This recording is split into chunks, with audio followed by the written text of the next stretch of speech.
if you don't want your face on the recording, just don't ever turn around, okay? And you're going to be fine. So thank you for being here. This is a really special class for me, and I'll tell you why. Because when I became a Christian, I was 15 years old, and I really didn't have a whole bunch of problem with the beliefs of Christianity necessarily, but I was entirely blown away when I made a faith decision for Jesus that it worked. Like, it utterly changed my life. So then the question for me became, did it work because it was true, or was it only true for me because it worked? Do you understand what I'm saying? A little bit more in the middle area. So yeah, if you understand what the difference is this: was it true? In other words, did it work because, or did it work because it was true? It like conformed to facts about the universe, the way it was, the way God was, and the way God had revealed himself. Or was it only true because it worked for me? In other words, it was pragmatically true, it was emotionally true for me, but not true in any objective sense. Does that make sense? So I went kind of from that place of experiencing the truth of Christianity into believing that it was true kind of fundamentally in an objective way. Other people, by the way, and you might identify yourself in this group, you've got to approach it the exact opposite way. Like, you're going to need to believe that there's some objective things that you can say about Christianity. This is true. Like, beginning with, did Jesus exist? Like, was he a real person in history? And then all the way down to all sorts of specifics about Christian belief. And once you say, oh, I can believe that there's objective truths here, now you can start exploring, well, would this experientially be true for me? Would this change my life? Would it actually, like, quote unquote, work for me? Make sense? So no matter where you're coming from, some of you are in that experiential place and you're wondering about all sorts of, like, you got truth problems now. You felt like maybe you grew up in it and it made sense to you. It was emotionally comforting to you. And now it's like, yeah, but I got friends and they got like hard questions that like I have never answered for myself. And I'm kind of wondering if these things could actually be answered with actual like reasons and evidence. Others of you are exactly the opposite. You have no experience of the Christian faith being true, but you are kind of curious intellectually about it. And you can't take another step towards it on an experiential, like, lifestyle level until you kind of say, is this true? Make sense? So that's what this class is all about. And the curriculum, as we advertised, is going to be your questions. Your questions are the curriculum. So if you got a question about the Bible, how it came to be formed, you got a question about Jesus, you got a question about Christian moral issues or positions, that's going to be the curriculum. Okay, so that's what we're going to talk about. So today, we're just going to populate a list of questions, and this will be fun. We'll do some back and forth, and one of your questions will play off on somebody else's, and you're going to find that you're going to be very interested maybe in somebody else's questions, and it's going to spur things for you too. Okay, so before we go any further, I want to introduce you some important people in the room. This James right there, he is a court stenographer. So he will actually be kind of taking down the questions. What James will do after today is he'll collect them in categories. So what's cool about this process is you'll realize that all sorts of questions can fit into like great big overarching categories, like questions about Jesus, questions about the Bible, questions about science and faith. And so that's James's work. When that list is done, I'll shoot it out to you guys in an email if you want to give me your email. Also, that's Lee in the back, and he is running the live stream today. And so these guys are just really passionate about making sure that people have questions or answers that satisfy your heart and your mind. Okay. So before we go any further, I want to like at least get on a first name basis with everybody. Okay. And so let's give your name and just like a sentence about how you found yourself in an investigations class tonight. Okay. We're going to start right here. I'm Bree. I am trying investigations again because I didn't make it through the last. She didn't graduate. You failed. I did not graduate. Yeah. No, I was. I'm joking. And I did not want to keep driving on Monday nights, so I'm trying it again. Cool. I'm glad you're here. I'm Kendall. I am here because I want to learn more about the Bible. Cool. I'm glad you're here. I'm Christian, and I'm rediscovering my faith. Oh, that's awesome. I'm glad you're here. I'm Roxy. I just come to investigations. Roxy is an apologetics nerd. She's just all about this stuff. So she has come a bunch of times, and she often will correct me when I, every once in a while, just get off the path. So Roxy is just an amazing resource. I'm Chyla, and I came last time, and I guess I'm coming again. I don't know. Just got more questions. We'll never get to the bottom of somebody's buckets of questions. So I'm Chloe, and I'm coming in because it just felt like the next thing to do. Okay, sweet. I'm glad you're here. My name's Dee, and I'm here with my daughters. Sweet. Moral support. Excellent. My name's Dwayne, and I'm here to laugh at you when somebody finally stumps you. Okay, it's going to happen. James, and as stated, I'm the court stenographer today. Excellent. I'm Matthias. I'm here with You supporting him? He was a little nervous about coming, so Matthias decided to help him out. Very good. I'm Logan. I'm here because I walked. Okay. Did you really walk from your house? Yeah. I know where Logan's house is. That's a walk, dude. You are committed. Glad you're here. I'm Amy. I'm Amy. here because I have a lot of questions. Oh man, this is great. And I've never had been given the opportunity to get these answers. so Yeah. I'm here. That's great. Yeah, I'm so glad you're here. Go ahead. We'll finish the circle and talk about that. This is the third round of investigation. I just want to learn more. Sweet. Glad you're here.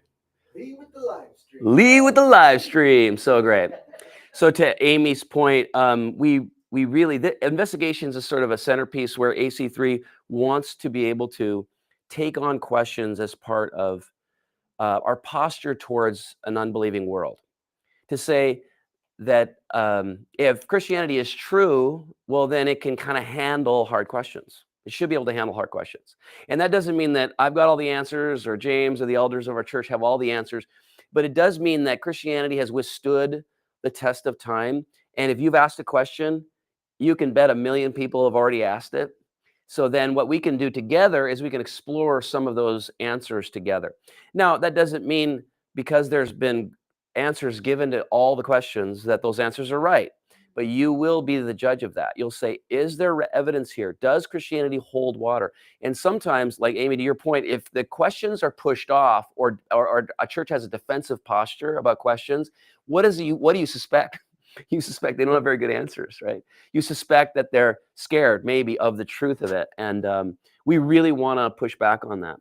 And so questions welcome. That's kind of the implied sign that you should see above AC3, above our church door. And that is what this class is all about. All right. So, we have more. Come on in, guys. Oh, brother. All right. So we're just giving first names for everybody. So go ahead. There's Caleb and his lovely wife, Renee. So sweet. I'm glad you guys are here. All right. So let's just go over a couple of ground rules. And you think there's rules? No, this is like really an open class. So there's no such thing as a dumb question. That's number one. So if you're thinking of this question, you're going, oh, that is too kindergarten. I should not say that. Do not think that, because someone else in this class is going to just be so glad that you threw it out there. Okay. Then, oh shoot. Well, there's click this one here. Disney. Oh, nice. Oh, yeah, I can tell. Just click this right here, Lee. Click. Oh, yeah. You haven't. Oh, because there's two screens. You got to drag it all the way. There you go. And it's also red, of course. Oh, that's cool. Boom. Just like grab that right here. Holy tabs. Stop. Oh my goodness. Yeah, there you go. Sorry. That's okay. Oh, you know what? Maybe minimize this one.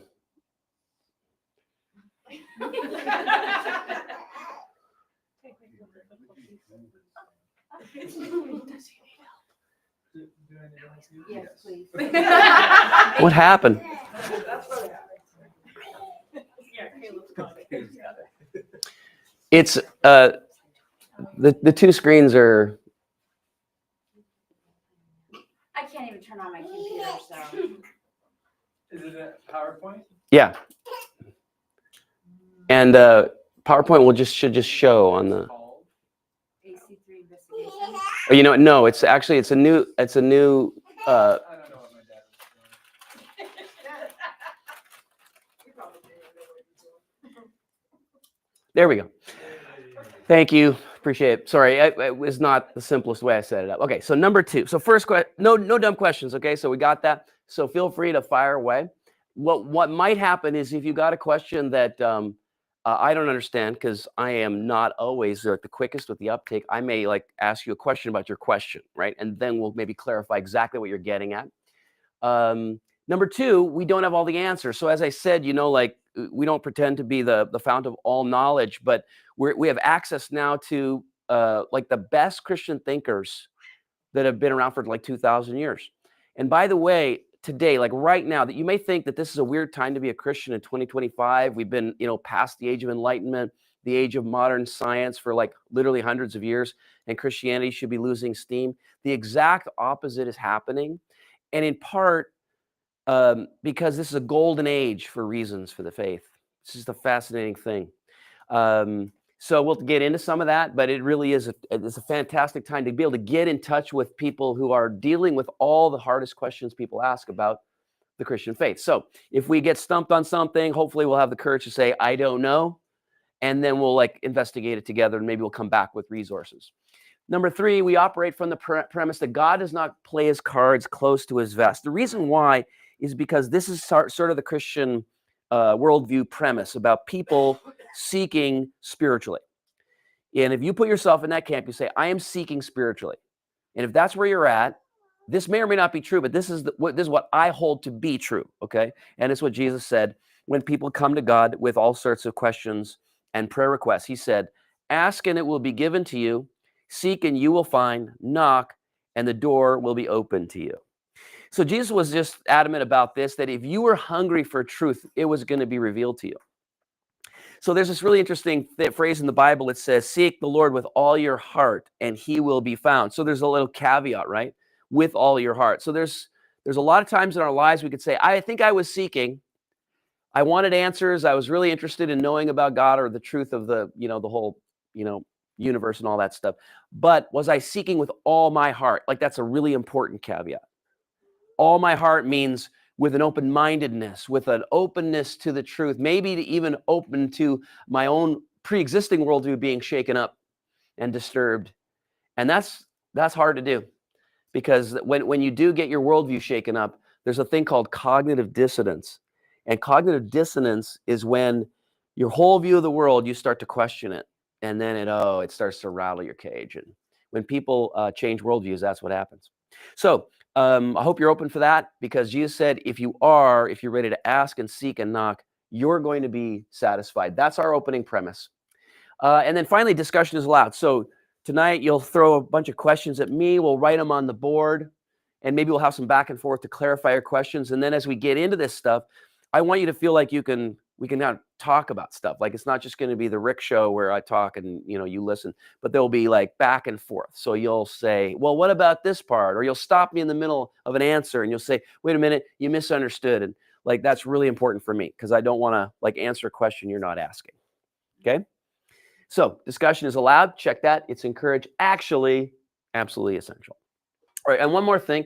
And now, can you minimize this? Because I did make this like super complicated, but I wanted to show you my web browser. It's open to a bunch of websites. If you want to go further into this, there's a whole bunch of resources that you can tap into. So a couple of them that are favorite for me. Well, this one, no, just so you know, our website, like AC3.org, has this little Ask Anything thing. And so if you can go down, fill out a form, an online little form, fill it out with a question that you've got and just throw it out there. And I'll get one or two of these every single month. And so we've populated a list of there's probably 250 of these Ask Anything questions out there. And I'll give like a page or something answer. Sometimes I can do a little bit more in depth here than we can in investigations. But people have asked me questions about thorny Bible problems, moral issues, like everything. Like that's why we call it Ask Anything. Like there's literally no limits. But you'll also see I've got some others that are much cooler. Like Reasonable Faith is kind of a website run by this guy, William Lane Craig, just a preeminent Christian philosopher, really, really sharp thinker. And if you've got a question, if you've asked a question, trust me, he's got an answer on his website, Reasonable Faith. Then there's Science and Culture. And this is like super cool, because a lot of this deals with how science interacts with moral issues and cultural issues. And it's I find this like super cool, because I'm kind of a science nerd, and that's pretty cool. Then Reasons to Believe is just another cool Christian resource about answering questions people have. It's run by a guy named Hugh Ross. Thank you. See, I told you Roxy was going to help me out. It's run by Hugh Ross, who is an astronomer and trained in cosmology and all that jazz. And so you would think, wow, how would a Christian trained in astronomy ever hold to the Christian faith and what it teaches about the world? And well, you'd be fascinated to learn the harmony there.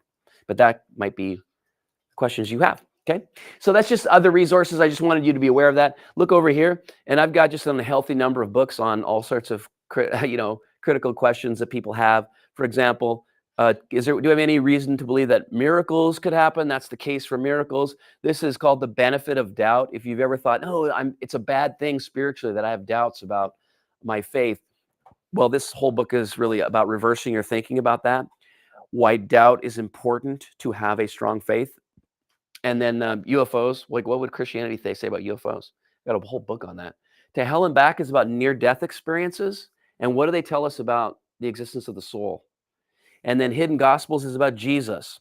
And a lot of people think, well, I don't think I can trust the Bible because there are other gospels. Well, what are those gospels like? That book goes into it. The New Atheism was a big move in the last 25 years that kind of swept America, led to a great de-churching, basically 30 million people leaving because very big thinkers, Christopher Hitchens and Sam Harris and others, Richard Dawkins, wrote big books basically telling us that religion is a poison. Well, this is response to those arguments, and I love that book. It's very funny, actually, too, written with a lot of wit. This book is written by Francis Collins, who directed the USA, the Human Genome Project, and so under Bill Clinton, coded the human genome for the very first time. So a preeminent scientist, but a devout follower of Jesus. And so he kind of had, that whole book is about reconciling science and faith. Okay, so there's stuff for you guys to look into, and there's just resources. So I just wanted you to be aware of that. Okay, sound good? All right, now what we're going to do is you're going to take over. So I want to know, first, let's have a word of prayer. And then we're going to hear from you guys. What are your questions? What are the things that you're curious about? God, we thank you for, I want to thank you for every person in this room.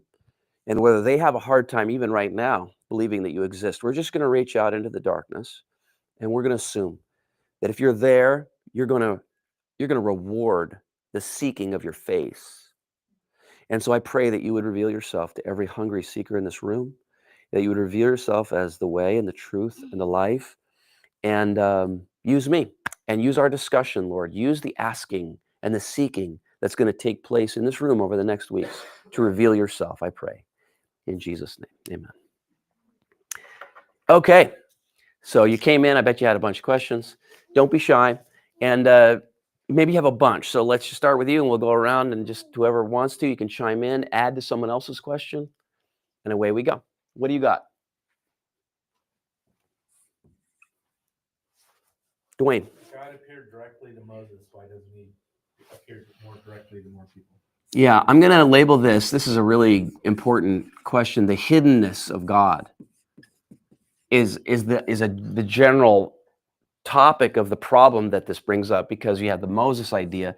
The Bible says that Moses spoke to God like a friend, right? Like face to face. Why not us? That's a great question.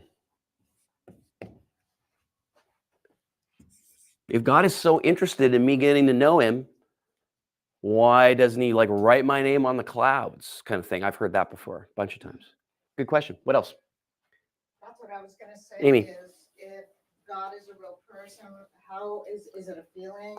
How does God reveal themselves? Okay.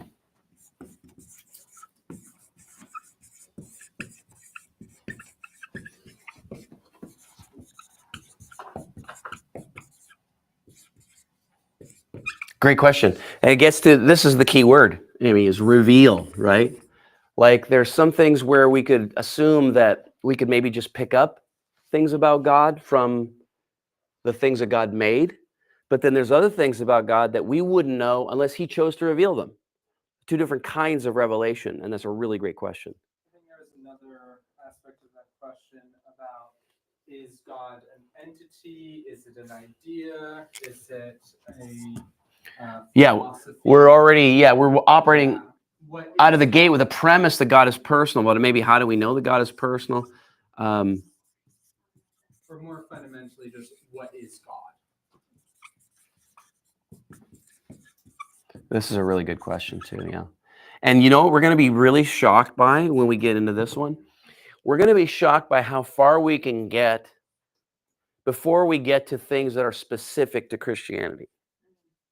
Okay? So think about that. How far can we get about knowing what God is, like just using evidence that we have like it presented in front of us from creation and from our own intuition, from our own conscience and reason, before we even get to Christian specifics?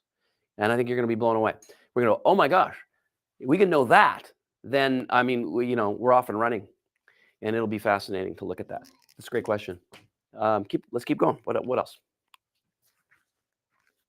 Why does the Catholic Bible have more books? Oh, that's a great question. So as a Bible question, why more than one list of inspired books? This is a great question. There's a fancy word we'll learn in this, and the word is one list. Oh, only 4 letters in that word, Rick. This is the other thing you'll need to correct me is my spelling. It's awful. I constantly use words that I can't spell. But here's the fancy word, canon. So canon comes from an ancient word that basically means rule or ruler, which is basically referring to the books that measured up, measured against a rule, which one's measured up to inspired by God. And so you have a couple of different versions of the rule or the canon. And we'll have a really interesting discussion about that, because you've got the Catholic versus Protestant. And that might be a question you have. What is a Catholic? What is a Protestant? But we'll get there only if you want to. To bounce off of that, you answered my other question. So one of the books, for instance, that's not in the Bible is Enoch. It's Oh. actually cited in, I think, 2 other books in the Bible. It is. So if it's cited, then why, for Yeah. instance, isn't it in there? That's good. If Enoch is quoted by inspired writers, why isn't it inspired? Why not in the Bible? That's a great question. How many of you ever heard of the book of Enoch in this room? 1, 2, 3, 4, 5, 6. Oh, most of you. Okay. So yeah, really, that's great. It's really become there's no way in the 1980s when I became a Christian that a room this size of just random sampling, that number of people would know what this book was. So it's become very interesting and popular now. And probably because it has so much to say about Genesis 6 and about that very interesting and difficult passage where it talks about the sons of God having children with the daughters of men. It's like, what is that all about? So Enoch was an exploration of it and an elaboration of it, of like 6 verses that no one's ever felt like they've been able to pin down. So that's why it probably has become very, very interesting. But it's a great question. If it's giving us so much information, especially about a really sticky Bible passage, well, then why isn't it in the Bible itself? Great question. And that'll get to just why are any books in the Bible? That's the cool thing about that question. It'll answer the larger question. Why are any books in the Bible or not? Like what was the filter? Great question. Yep. This is like a mini question that Yeah. you might be able to say yes or no right now. Is the book of Enoch, is that Enoch they're referring to, the same Enoch that they talk about like in Genesis? Yes. Yes. Purported to be written by the same guy. Now that's another question then, is did Enoch write the book of Enoch? That's one of the questions right out of the gate. And yes, it's purportedly written by him. By the way, did you know that there's 3 Enochs or three books? Yes. So there's Enoch 1, and there's Enoch 2, and there's Enoch 3. And it's almost certain that Enoch 2 and 3 were written after Jesus. So if they're written after Jesus, it was like, that was not written by Enoch. The Enoch 1, however, has a pedigree that goes back before Jesus. And then the question is, how far before? So yeah, great question. I love it. See, we knocked out a question right now. We don't even have to put that on there. Okay, anybody else? So, Amy. how, these books are written, right? Yeah. And, how are these interpretations of the different versions, Catholicism, all these other, how are they connected? Are they related? Is there really one pathway, or are there multiple pathways? Let's refine the question. So are you talking about the Bible versus other religious texts, or the different ways Christians specifically look at the Bible? Probably a little bit of both. Okay, got it. Okay, so that's a great. Make sense? Yeah, oh, absolutely it does. So let's treat it as two different questions. So the first question is, are Christians do they have fundamentally different pathways because they have different Bibles? Is that a good way to summarize that first one? Do Christians purport to have different pathways to salvation because they have two different Bibles? In other words, they have two different lists of books in their Bible. Okay, and then the next question we'll treat differently. Christians differ on salvation because of different canons. Everyone knows what we're talking about, right? When I say canons, now that I explain that word. Yeah. Okay. Then the other question, Amy, I think is something like this. Christians aren't the only ones who have holy books. So do we purport, because our holy books are different than other pathways? That's a question about world religions a little bit. And do Christians say that their pathway to salvation is unique among the pathways in the world? Fair? Okay. So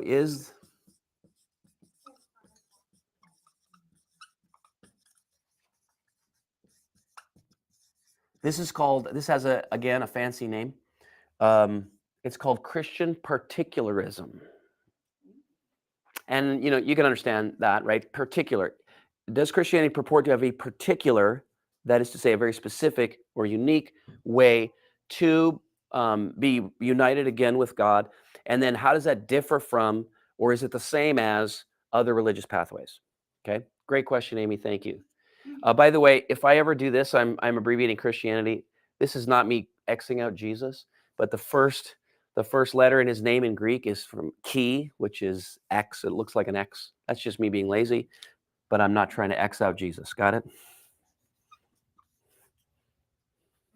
Dwayne. Might feed into that question, but the philosophy of coexist.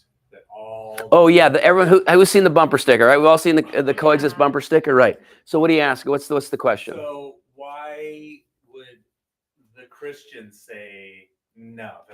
That doesn't work. That we can't. That there's little bits of truth in all the religions of the world. Everybody's got a piece of it, and why can't we accept? So can I let me. Feel free to. Why are Christians pompous? Is that what you're asking, Dwayne? I think. Why are they singular in their salvation story? So can we spin it like this? How many of you heard of the elephant analogy when it comes to world religions? Okay, 1, 2, 3. Okay, so the elephant analogy is this: you got an elephant and then a bunch of blind guys, and they're describing the elephant, and they're all around this gigantic creature, of course, and then they're describing him very differently because they're blind. But their descriptions are of the same thing, even though their descriptions are very different. This is a way some people look at world religions. And is this kind of get at the essence of your question, Dwayne? How do you respond? It's like we all understand a portion of God is so big.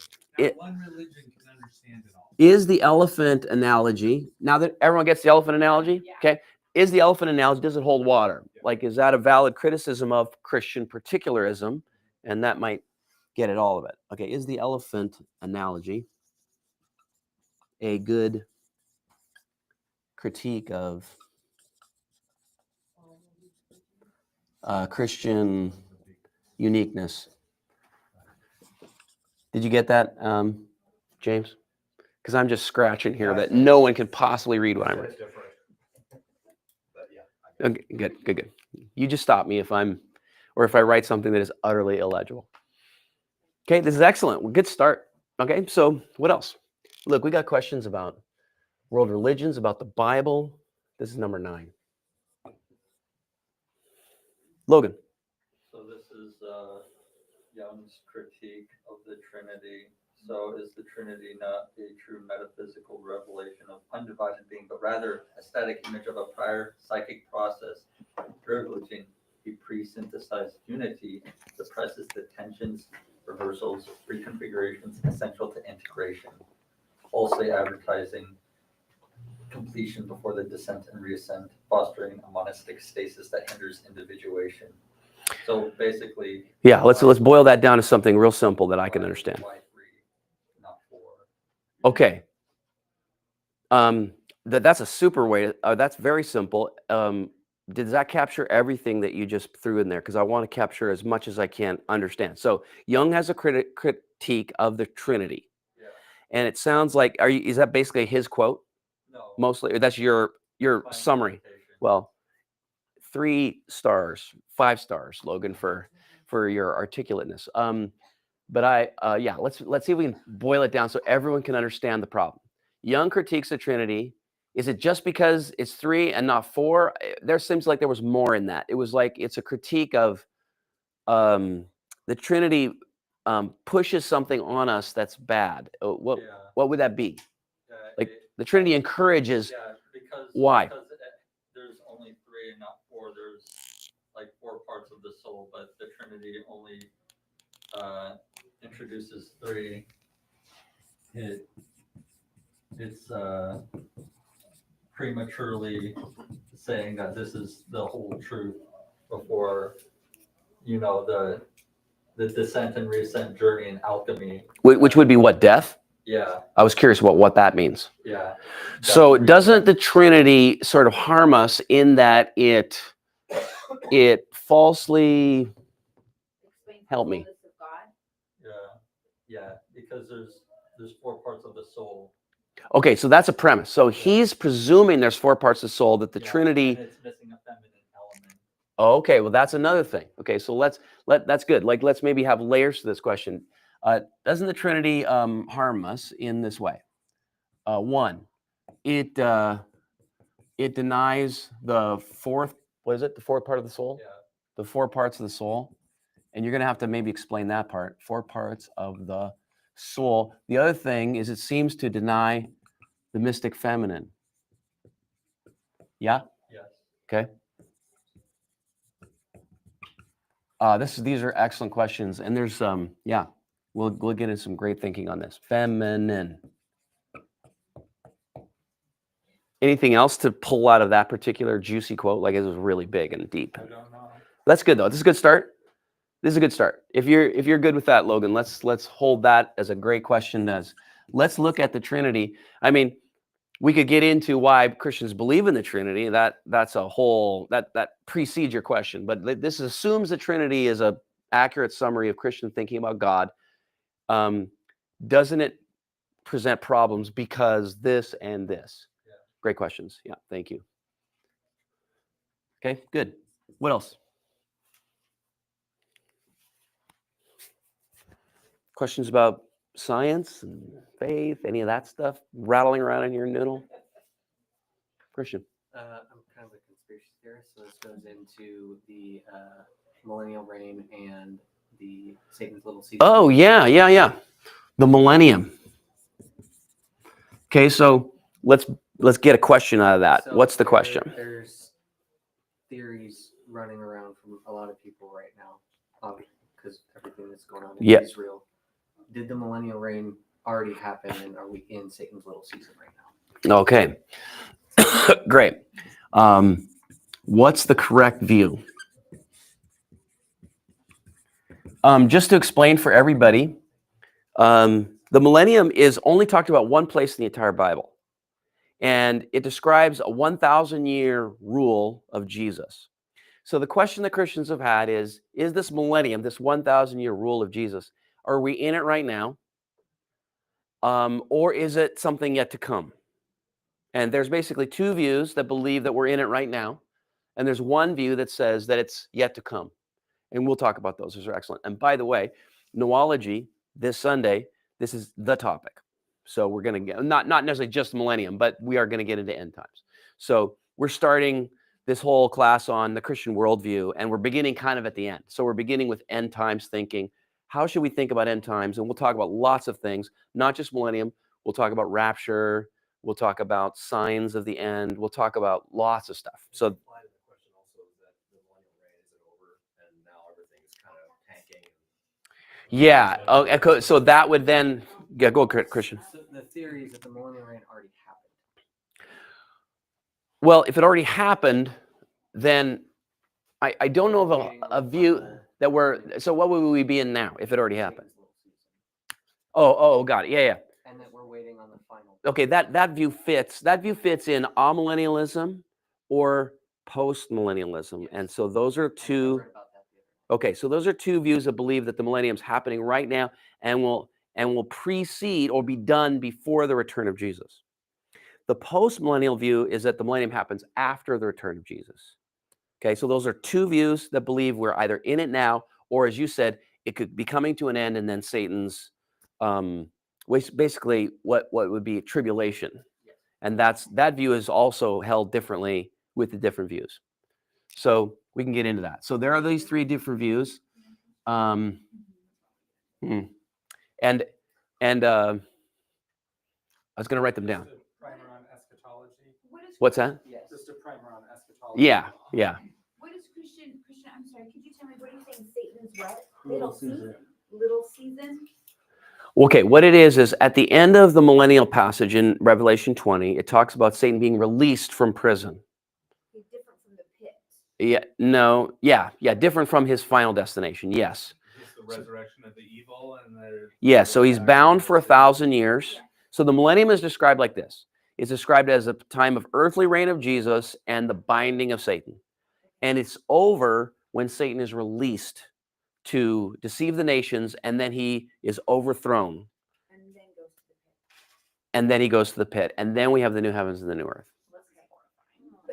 And then how is millennium, so millennium is separate from the tribulation then? Yes. Mm-hmm. Okay. Yes.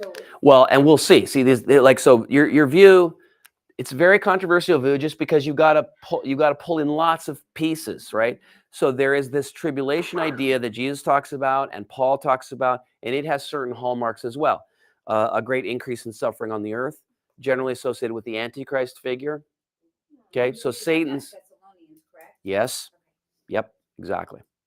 So we'll get into all that. It's a great question. And lots of people have lots of questions about that. And as I said, we'll have a lot of detail this Sunday after church. We'll have the first class on noology on it. Yeah. Great question, though. Who isn't asking questions about the end times these days? My question is like kindergarten compared to Christian's question. We'll go ahead. Throw it out I there. just want to know how old the earth actually is. Rule 1, no dumb questions. How old is the earth? How old is the earth? Yeah, so you have the standard scientific take, and it's basically about 4.5 billion years old. The Earth, or the universe itself, 13.7 billion years old.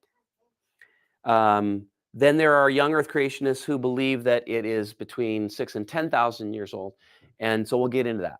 And it's a really fascinating sort of controversy. And what we'll find is that there's this amazing kind of common ground with people who have radically different views of the creation evolution question, but amazing common ground. And among them is not this. We're not going to find common ground on how old the Earth is, but we find common ground on other things. That it's a great question. Great question, Amy. So then, what happened? What occurred BC? Before Christ or before the creation of the universe? Before Christ. Okay. So how does that fit the 6,500 year model? Right. Yeah, I guess.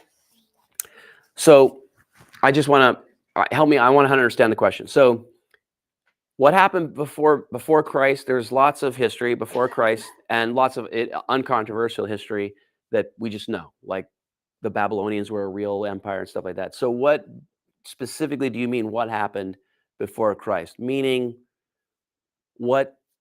Because this is all very new to me. Oh yeah. I don't know Yeah. anything regarding. Right. Okay. how So. we came to here, came to this. Okay, very good. So maybe we summarize the story of the Old Testament, because the Old Testament is Jewish scripture that summarizes God's activity with the Jewish people before Jesus. Okay, so that's what we'll do. We'll summarize the Old Testament. Summarize Old Testament history.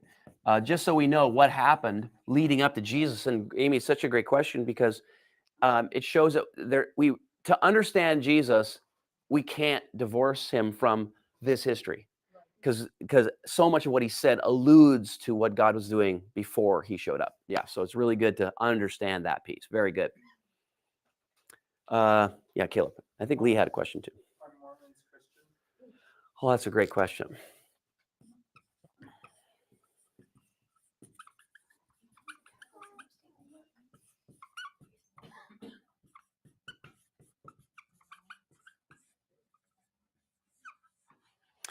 That's an interesting question, and it has interesting answers from Latter-day Saints themselves, who in the beginning, like in the 1820s, when the Mormon movement got off the ground, would not call themselves Christians, because they were really trying to be separate from American Christendom, which they were really trying to say they were not a part of, because Joseph Smith was he believed that it was an abomination.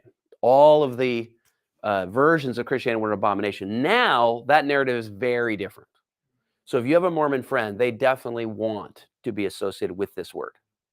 They want that term to be be their label. They want to share it with historic Orthodox Christians. So there's a difference between Mormons and LDS within their own thing, right? It's like split off. Yeah, there's Mormon denominations, and I'm not an expert on all the subtlety there. I do know, of course, there are Orthodox Mormon sects that want to retain some of the original trappings of original Mormonism, including polygamy, and they're alive in Utah, and they are. Oh, the FLDS.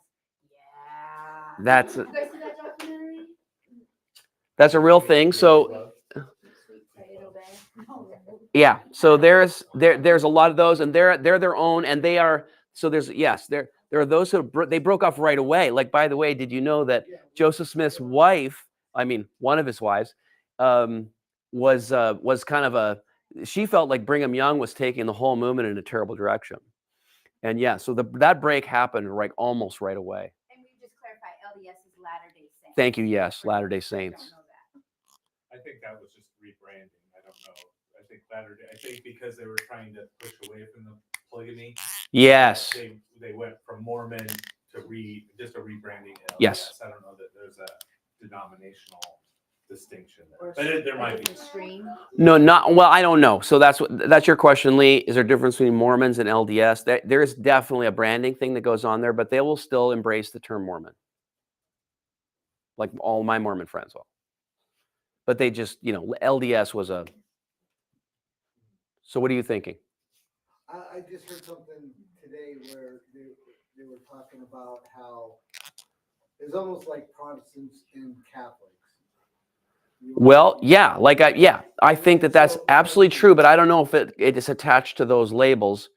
Definitely like the fundamentalists, Mormons, and then forgive me, I did a deep dive in this like half a year ago, and I can't remember the terms, but yeah, there was like they broke off in sects almost right away. So yes, and like I said, one of the main thinkers or instigators of trying to pull Mormonism back from where Brigham Young was taking it was Joseph Smith's wife. Yeah, because that's what that LDS church had that. Yeah, the shooting. Yeah. They were what? LDS. Yes. That's where it was related. So what we say? Let's just call it the mainstream Mormon, not one of these more fundamentalist offshoots. Yeah, I think that's true. But yeah, like all branches of Christianity, the Mormon faith has split. Yeah. Yes. There's been a lot of talk about the third temple being built. Yeah. So, I mean, what's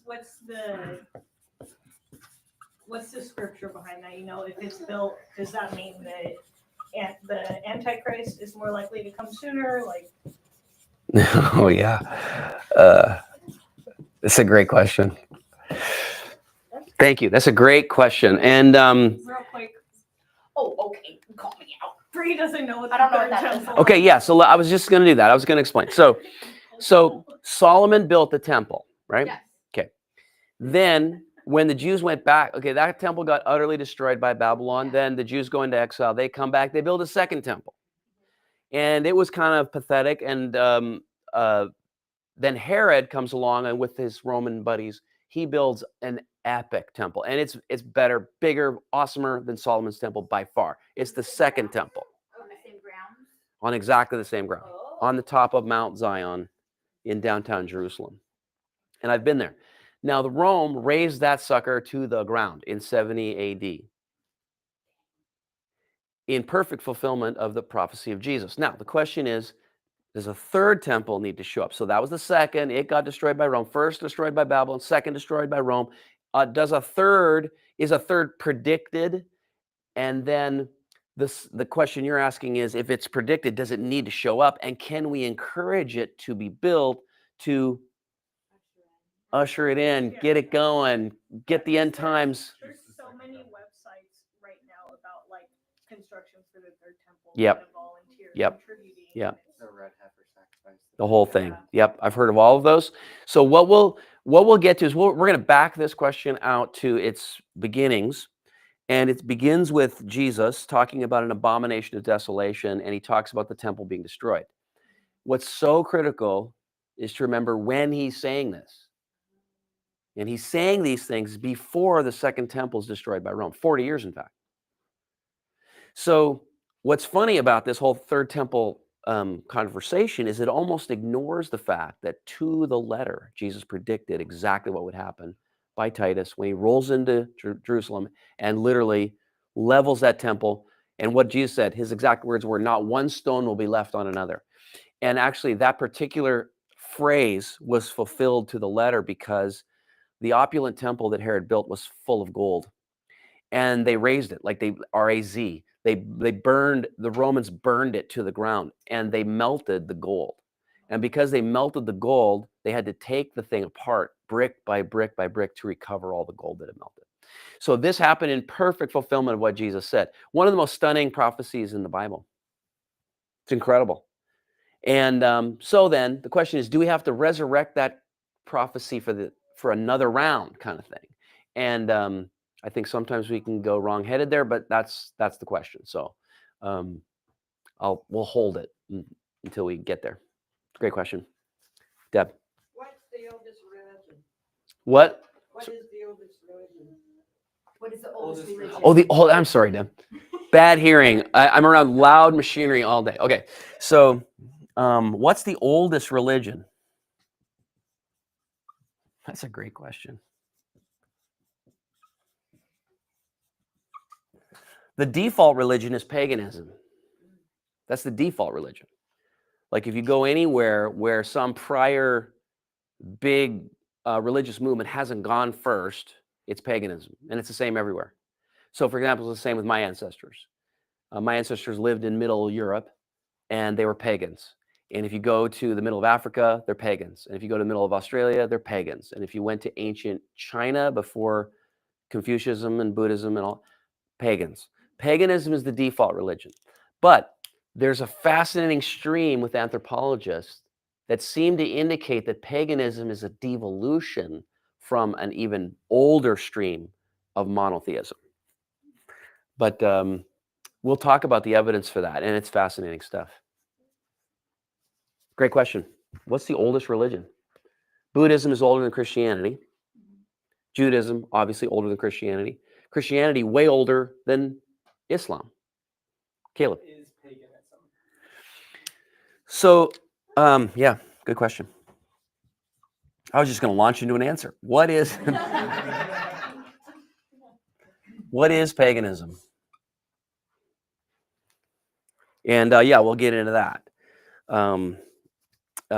Yeah. I'm going to erase this. James, have you got it? All right, you guys are, this is amazing. You guys got some amazing questions. We're going to have some fun with this.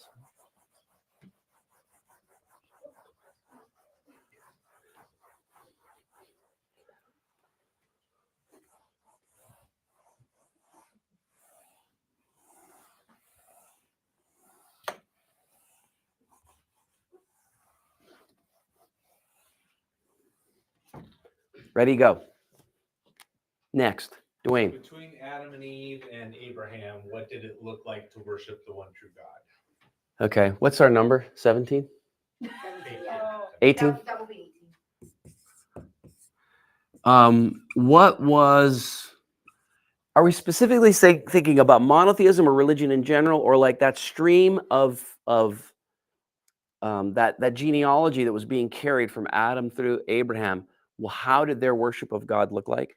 Sure. That's the time frame. I guess we wouldn't know how the entire world was doing it. Yeah. What did it look like to be faithful to God? Okay. Before books of Moses. That's good. Yeah. Books of Moses, before establishing the Israeli nation. What was faithful religion before Abraham? That's really good. James, can you write a note about like Melchizedek in there? Just put a little note about Melchizedek. Yeah, great question. Job and Melchizedek will be very interesting things to answer this question, because it shows that there were God worshippers outside the Abrahamic stream, and that's a fascinating thing all by itself. Okay, great questions. What else? Caleb. Why was Cain worried about being killed? Yeah, who was Cain afraid of?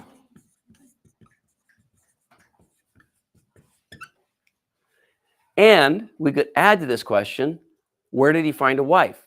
Yeah. Because that's the classic question.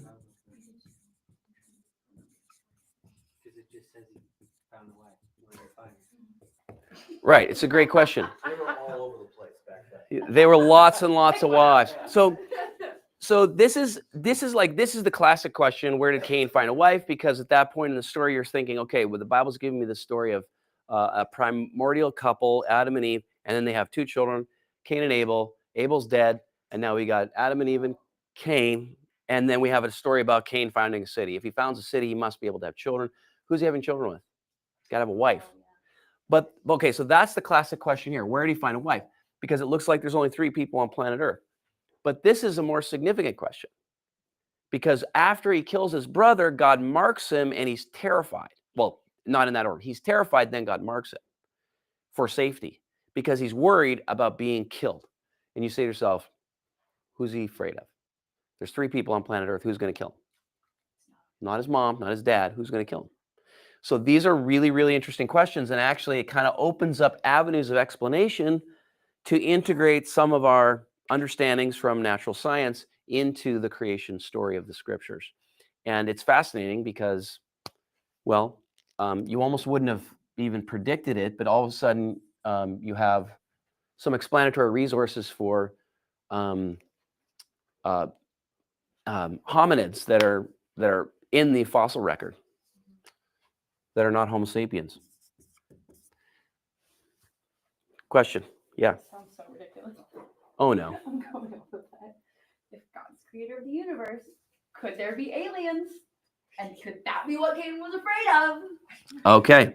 Get my tinfoil hat. They were the only ones, right? Maybe. I've gone down rabbit holes. Could there be aliens? And there's that line from Contact. How many of you have seen the movie Contact? Yeah, so the line in Contact is, well, space is a really big place. And so if we're the only ones, it seems like an awful waste of space, right? That's the line.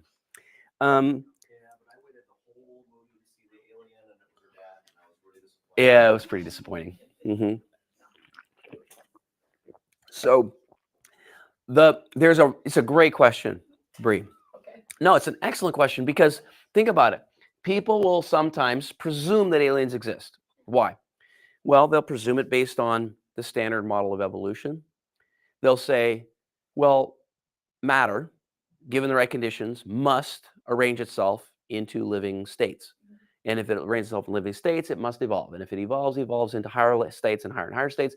And if there's a gajillion chances for matter to do this, it must be happening all over the universe. Okay, so that's the reason to believe in aliens. And then the question is this fatal? If we found aliens, would this be fatal to Christianity?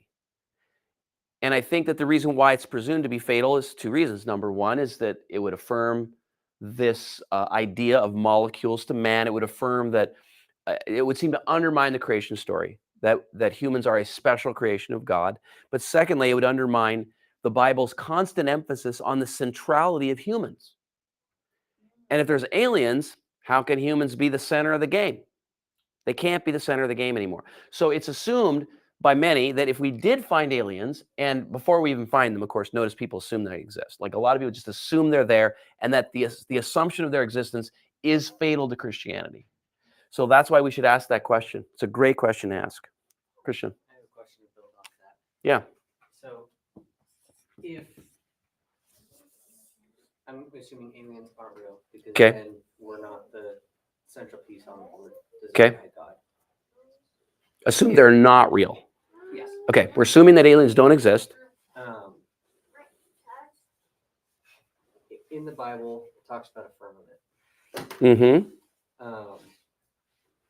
So does that mean the Earth is a closed system, meaning that aliens can exist because we're the only thing here?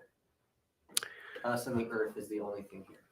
Okay, so the question is maybe does the firmament discussion in Genesis rule out the possibility that the universe is as big as people say it is? Okay. As big, or that we're protected from the rest of the universe? Okay, that's a good question. Is that what you mean? Which is your question? So the meaning is the firmament implies there is nothing else except the Earth and its like sort of shield, and there's no universe outside of that. Yes, correct, because it mentions the firmament separating the waters from the waters. Correct? Yes, it does. So does firmament mean no external universe? Exactly. Is that fair? No external universe.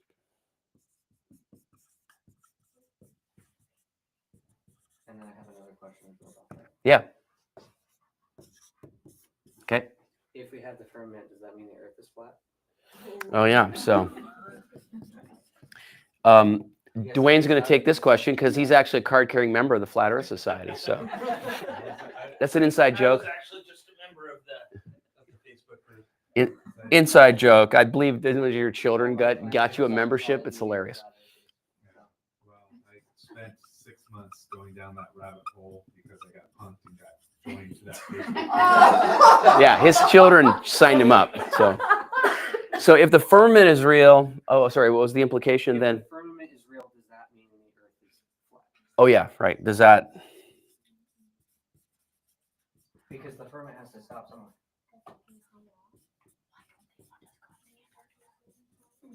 That part too. I told you, don't get me down this rabbit hole. All right. Yeah. Okay, so if we go into the fine tuning aspect Yeah. of this, and it's, so many conditions have to be so perfectly aligned for us to have life on this planet. Yeah. How far away would another planet have to be able to have that same kind of fine tuning? What does its distance away from us have to do with its fine tuning? Well, I'm just wondering, like, if they have to have, because you'd have to have so many things lined up. Yes. For the fine tuning. And I'm Yes. like, could they be our next door neighbor, or like, do they have to be at the other end of the universe? So I guess I'm still struggling with how that proximity has anything to do with the fine tuning. If there's fine tuning here, some of those fine tuning principles apply everywhere, Roxy. They apply in every galaxy because some of them have to do with the strength of gravity. That applies everywhere. Okay, but I mean, like, if we're saying just like one galaxy over could have the same type of fine tuning that would have life on that planet. Well, okay, yeah. So then there's very specific fine tuning to the Earth. So the Earth has a gas giant like Jupiter that protects us from bombardment, right? That's what you're getting into. Okay. I don't know. I think that's a good question about odds. I think about celestial odds for these favorable conditions, right? Is that what you're saying? Yeah. And what are you thinking, Caleb, on I that? was asking if the question was, what's the closest neighbor that has similar life conditions? Like, is that? Yeah, that piece, oh man, people are really excited about that, as you probably know, right? We're finding a new galaxy every day. Well, no, we're finding new solar systems every day that have that have planets and that are rocky planets. And those are the ones that are heavily, those are candidates, right, for life-friendly places. So I think what you're asking is, if the odds are X, then how many would appear in, like, let's say, a given galaxy? Like, how many in the Milky Way? And then extrapolate. Then how many in all the galaxies of the universe combined? How likely is it to, have neighbors traveling? Right. That's the Fermi paradox. Who knows about the Fermi paradox? Logan, what is it? It's like that we don't see that there's any other aliens, and so that there exists a great filter. You know about the great filter? Yeah. No, but no, I don't, not specifically. So the Fermi paradox specifically is, why don't we see aliens? Yeah. And what's the paradox? Oh, maybe I'm getting it wrong. I just know that there's a great filter, and that if we do end up finding aliens, that our odds of extinction are more likely, because They'll wipe us out? no, because it's hard to explain, but it's just statistically, like, there has to be a certain point where civilization stops advancing, Yeah. because we don't see aliens existing out there. Right. Okay. Yeah. Now that's the paradox. So the question is, we don't see them. Therefore, what? Either we're the first ones who have ever gotten to space technology, and then that seems highly unlikely. If again we're giving the premise that aliens could be being built by nature billions of times out there in the universe, seems odd that we would be the first ones to reach space technology. So if we're not, and we can assume that, then why haven't they visited us? Either interstellar travel is just impossible, can't happen, or every civilization that gets that far kills itself. And that's the paradox. That's what the great filter is. Yes, there you go. Yeah, so that's the deal. Why don't we see aliens? The place should be crawling with them, right? If again, think about that. People who believe so strongly in aliens, from a scientific point of view, they're really dealing with it at a level of odds. They're saying the odds, if non-living chemicals can make living things, and that's a huge if, no one ever pauses to talk about that, but let's just assume that can happen, then it's happening all over the universe. And if it's happening all over the universe, why don't we have advanced life showing up at our doorstep? And that's the Fermi paradox. They should be on that view, but they're not. So what's fascinating about this whole alien question is that if there's no aliens, we never get evidence of alien life. That might be fatal to materialism. Because materialism presumes they have to be there in gargantuan numbers. Because literally, if you're talking about billions of star systems that could get this done, well, why? So, right? Like, so if it's not getting done, then maybe our materialistic view of the generation of life is itself flawed, that's not the way life gets here. And so the irony is, if aliens show up, it's not fatal to Christianity, but it is probably fatal to materialism. We got 20 minutes left, and we're on question 23. We only have to do what? Was there a number of questions we have to get to? I would think that you would want more than 23 questions. Oh no, this is great. These are heavy questions. This is great. When we get 35, let the spoiler alert, we sometimes don't get to them. So I mean, if we only have 23, I'm fine. Okay, so did we get all the questions that were floating out here? Well, Yeah. So Fermi paradox, yeah. Fermi, and does that have to do with Fermi? No, it has nothing to do with Fermi. It has to do with a dude named Fermi. Okay. Yeah. Yeah, that's right. Do we want to throw that in there? Okay, if the firmament is real, does that imply flat Earth? Did we miss a question after me yakking about Fermi paradox? No? Yeah? No? Okay, Caleb. Is all life carbon-based, or could there be the right conditions for a different kind of life? Is all life carbon? Silicon life? Yeah. Are we getting out of the purview of the investigation?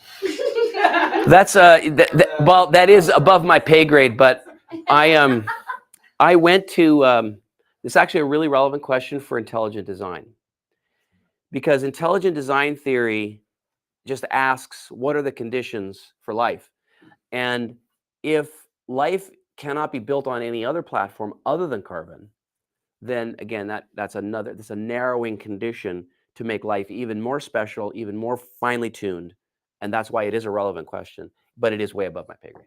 But I can tell you, I've read papers why silicone-based life is just impossible. So this is a silly question that's opening up what I'm sure will be additional questions. It promises in the Bible after the flood that a rainbow will appear in the sky. Is that literally, or is that bedtime stories? Hold on. So there was no rainbow prior to the flood, but God's promised to man that he'll never flood the planet again. We'll see rainbows. Okay, the premise, there's two, I think, false premises in the question. Number one, there was no promise prior to the flood that there would be no rainbows. No, I'm saying that the flood, the rainbow will appear as a promise from God to man that he will not flood the earth again.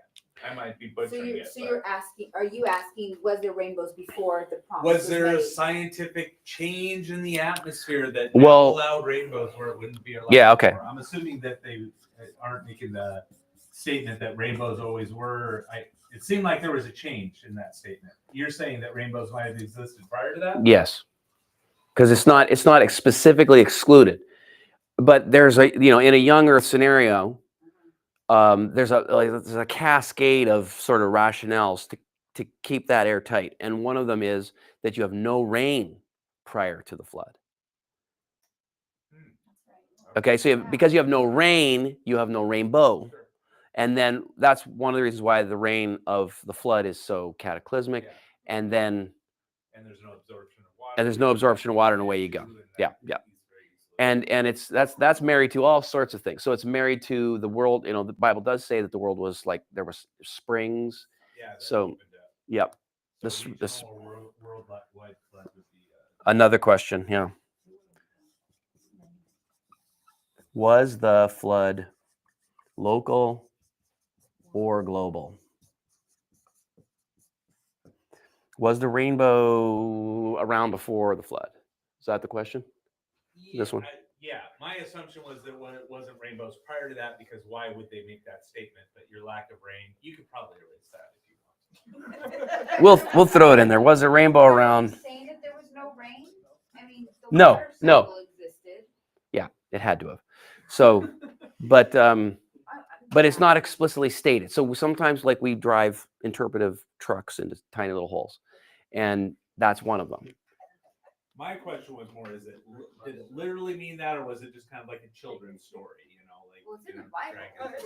Like the rainbow? Yeah, the idea that. No. So okay, so you could have rainbows happen all the time, but this rainbow after the flood is now God saying, "This is my He infuses new significance into a thing that had been around before." Yeah. Was the rainbow around before flood? We'll keep it in there. Dwayne, no dumb questions. So you can openly stop me later for it. Bree. Where is heaven? Like, obviously, it's not a place on a map. But Right. 26. This is a simple question, or simple answer. It's Canada. So.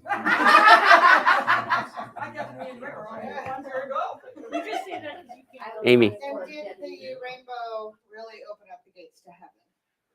Well, it never says that it did in the scripture. So,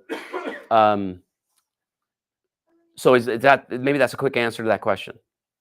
So it never said it. Don't. No. Here's how it's stated. There's a flood. People come out of the flood. Rainbow appears in the sky, and God says, "This is a sign that I will never destroy the earth again by flood." Okay, so so God infuses this phenomena with that kind of significance. This is a symbol of my promise, and it always shows up, of course, after rain, right? So that would be significant to people. Is that? And by the way, the flood legend is around the world, and everybody knew it. So this idea of this cataclysm was baked into the history and culture of every culture around the earth. Caleb. Kind of a two-part, because we've said it a few times, in that God won't destroy the earth by flood. So does he reserve the right to chuck a meteor at us? Yeah. And exactly. We probably. the kind of interrelated part there is why then does he have this redemption story? Because that kind of seems like, okay, God wouldn't wreck humanity because he's given us this redemption story. So why did he wreck us in the first place? Was redemption always part of the plan? Or did that come after the flood? Like he changed plans. Right. Yeah. Does the flood represent a change in God's plan? The people before the flood were like the trial. You know what I Yeah. mean? We're starting again. Wipe the slate clean. That didn't work. Like, I don't like how he did that. It was his beta test. Yeah. Yes, thank you. That's the After word. the flood, it was It was the demo. Well, yeah, then we get to local versus global Matthias has a questions. question. Oh. He's very excited to ask it too. I'm not capturing the question right there, James. It's better than this. It's like, does the flood represent God not starting again, but like almost like make a mistake? I think that's implied. Well, I don't know that changing your mind makes a mistake. Okay, so he's changing his mind. He does the issue. Okay, so he does like So I it guess says, that would be a question in of itself. Is because he does say that God what repents. you wanted to talk about is can God make mistakes, right? Yeah. Why would he send Jesus before the flood? Okay. Right. I just want to make sure we're not missing any questions. I want to just go back for a second with your question, Amy. So the rainbow thing. Was that enough of a clarification to sort of erase the question? Okay, very good. Matthias. Oh, that's good. Yeah, and that kind of is related to that first question that Dwayne asked. Why doesn't God speak audibly?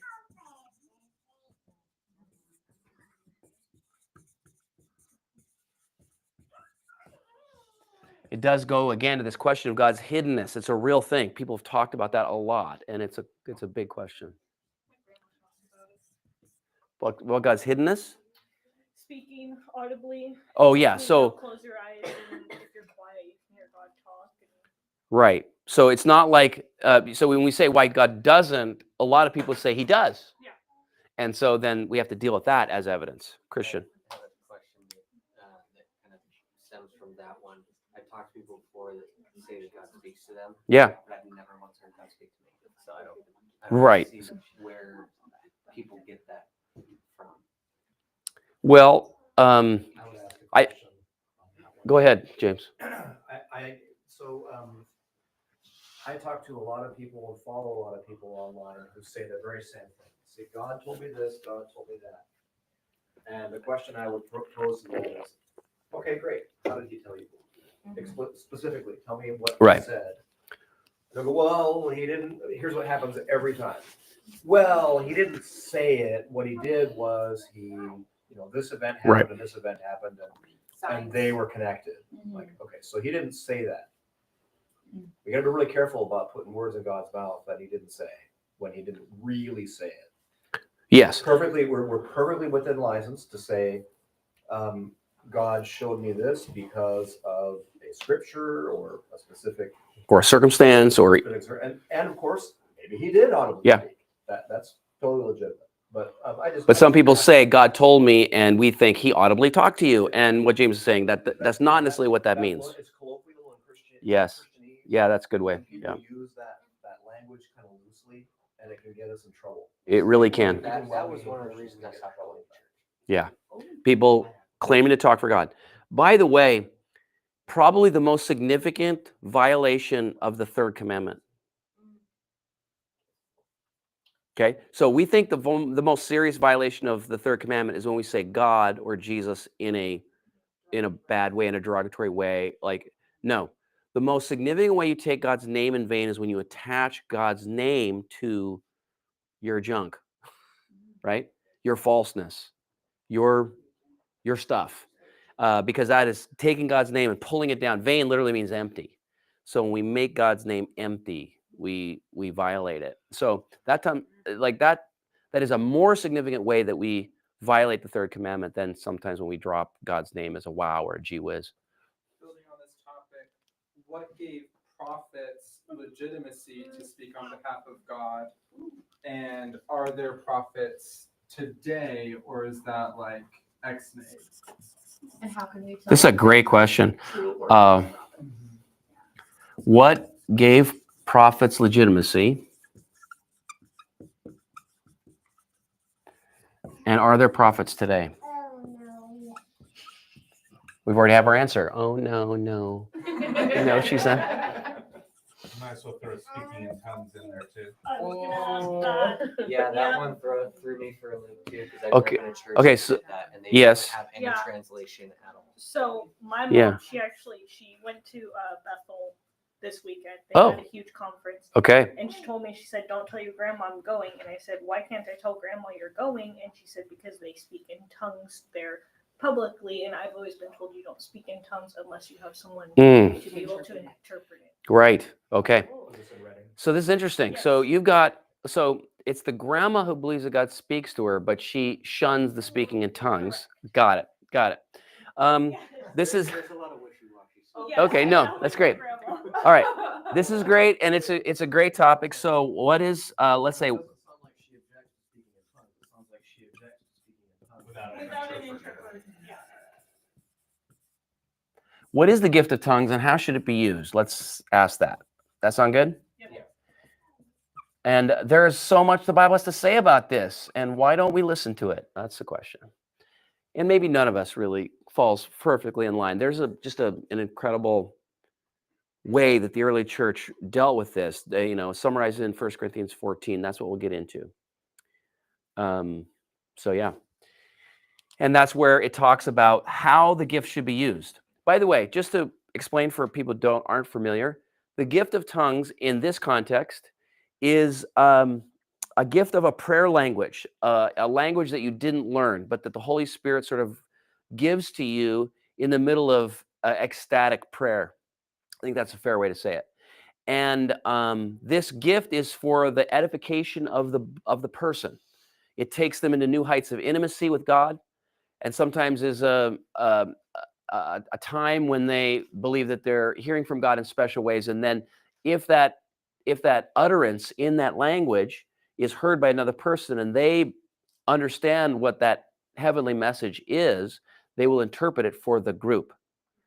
But there's lots of I'll just say it, there's lots of conditions and rules around how that gift should be used in the Christian faith that are often just not followed at all, to the harm of many, and maybe you guys.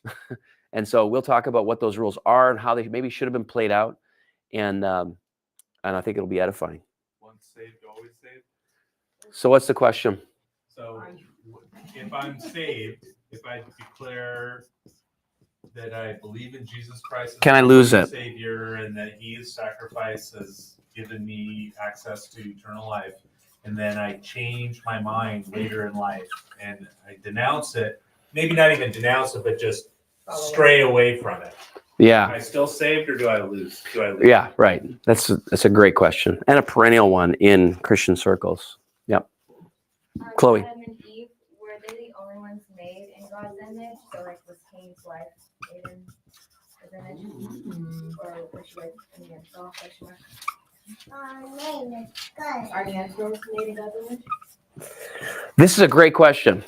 And so let's just go with the premise for just a second that there was a world before Adam and Eve. And that means we're trying to reconcile the Bible story with the story of natural history. And if that's the case, then we have our first lookalike showing up like 70,000 years ago. Homo erectus, Homo habilis, and all these guys. So Christian scholars who take both of these streams of revelation, the Bible story about Adam and Eve and the story from natural history, and say, how can we get these stories to reconcile? And one of the ways is to say that we have a special creation event of Adam and Eve, but that doesn't negate the pre-existence of other hominid creatures. And they would look an awful lot like us. Like any species in the Homo category is pretty much human. And Homo habilis and what's the other one? Homo habilis, Homo erectus, and we're Homo sapien. So we're Homo sapien, and the presumption might be that these pre-existent hominids outside of this special creation event do represent the people that Cain feared, and they are not image bearers. But then that creates all sorts of interesting things. When Adam's line interbreeds with them, do they then become image bearers?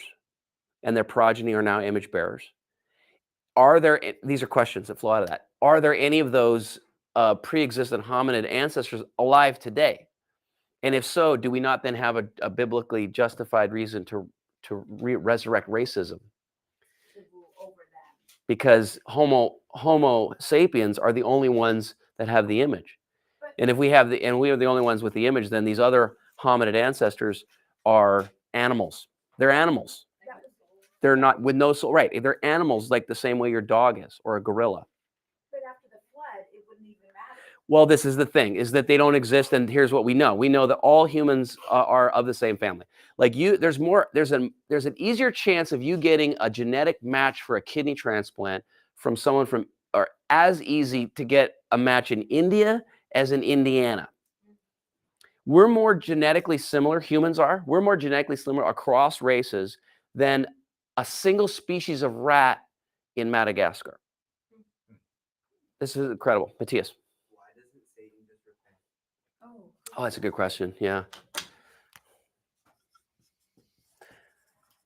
Why doesn't Satan just repent? It's been quite a long time, hasn't it? Probably a follow-up to that is if he did, would God accept it? Yeah. Like, is there a salvation program for angels? Oh, that's.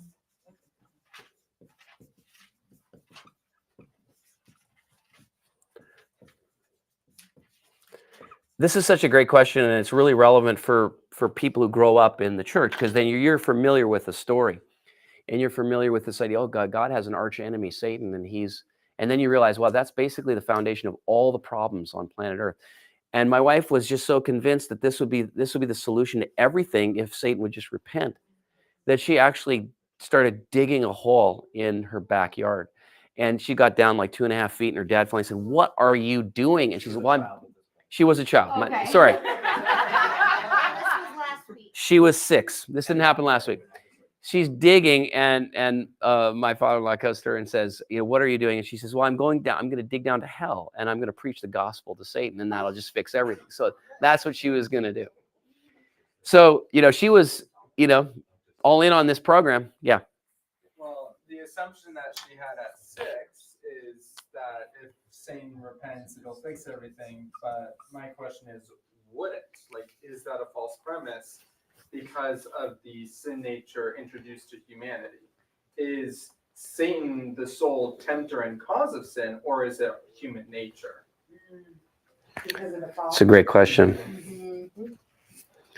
If Satan repents, assuming it's possible, let's say we get Assuming it's possible. assuming it's possible, would this be the fix, or are we now down the road of corruption and destruction, and the earth is so broken, and humans are themselves so broken that would not fix everything? Well, the implication there is you would nullify Christ's sacrifice and death and resurrection. Like they'd be nullified. And why would they be nullified? They would still be needed for human sin. We're not saying that human sin has been erased. We're just saying the tempter's been erased. Yeah, right. But that was kind of the follow-up question. It's like if that were to be, if Satan repented, if God accepted it, Yeah. does it fix everything down the line, or does it only fix Satan?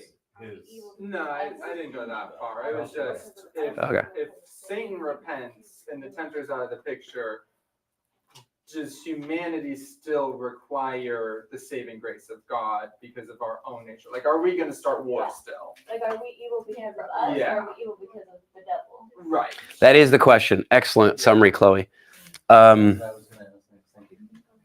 That's actually the way the question should be worded. Are we evil because of the devil, or are we just evil because we are rebellious? I feel like you just coded the answer in that, but okay. Oh my God. I think I have something to stem off of that. Okay, go ahead. So This is the last one. was the Okay, we got 2 more. It doesn't explain. It kind of explains the fall of Satan, but was it also part of God's design because he wanted to weed out his children versus the bad humans. So, Is that by design. so Like, do we need that in order for right. his saved children to go back to them in heaven and leave the rest of the bad ones to die, basically? Is Satan what God designed as a sort of a filter? Yeah.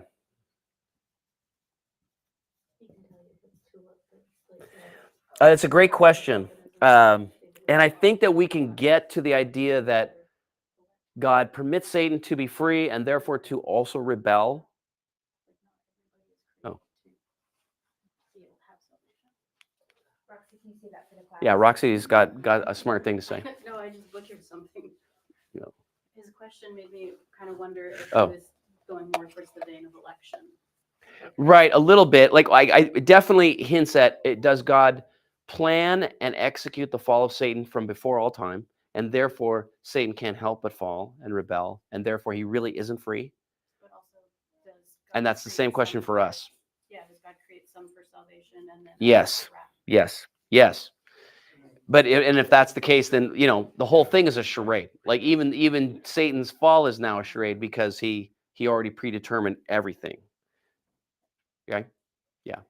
So excellent. We're right at the end, but I think Bree had the last question. It was going to be super profound. There's the news about the Shroud of Turin, right? Ooh, If it is with the legit thing, the burial cloth of Christ. how did it last this long? And like, why isn't there more stuff like that? You know what I mean? More More artifacts from back then. Yeah. Yeah. I remember the last time I attempted investigations, they had just found, you were talking about this little piece of something. Little clay. Found. Yeah. Yeah. Yeah. Not clay. It was actually tin. Yeah. And it was the curse tablet. Yes. Yeah. Just found it. By the way, it's now got lots of pushback from archaeologists that are questioning its legitimacy. Because keep in mind, sorry, we'll talk about that later. Okay, so Bree, question is the shroud real? And What other artifacts are there? what other artifacts? I have a question. What's the shroud? Okay. Okay, let's explain the shroud. The shroud is the purported burial cloth of Christ. Just type in Shroud of Turin, and you're gonna just conspiracy boy. You're gonna go down a rabbit hole. It's gonna be awesome. Okay. Okay. Turin. Turin is Turin is just a town in Italy. That's where it's been housed forever. So it purports to be the burial cloth of Christ. So it has this faint impression of a crucified man, a very faint impression, and it became. Well, but that only happened after the invention of photography. So at the end of the 19th century, when photography started becoming a thing, they took a picture of it.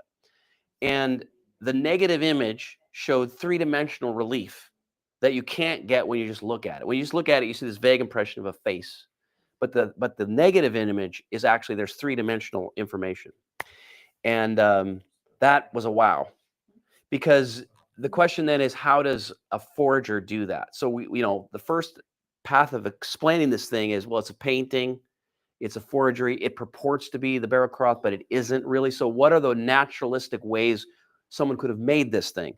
And those theories, there's just a lot of dead ends. So that's why it's still fascinating to people, because no one knows how a medieval artist makes that shroud.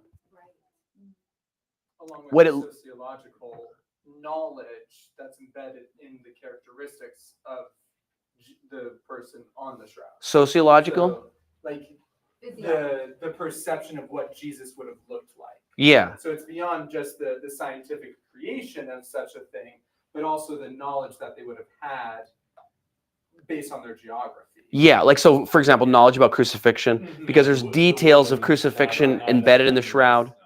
There's details that, we'll talk about it. It's so great. So, and that is not to say that it is an article of faith. It's not, but it would just be fascinating if it was real.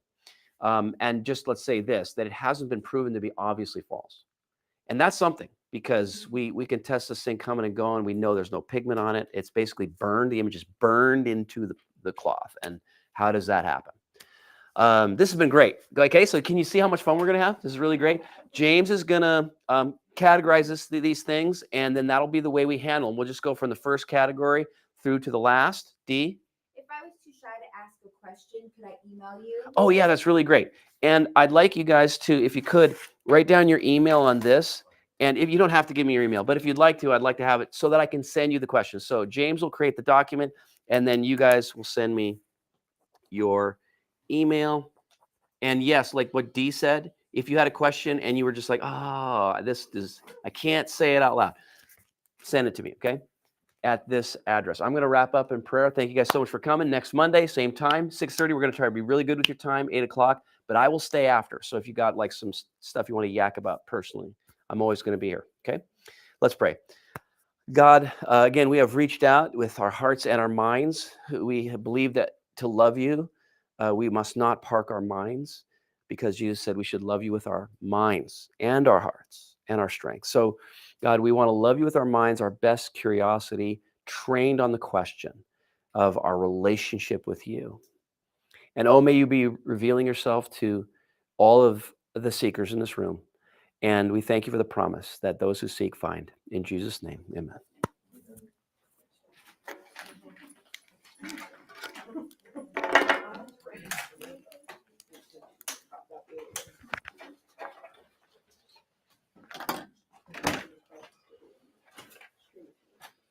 You're good to erase that. You got all that? Okay. That's what I was wondering.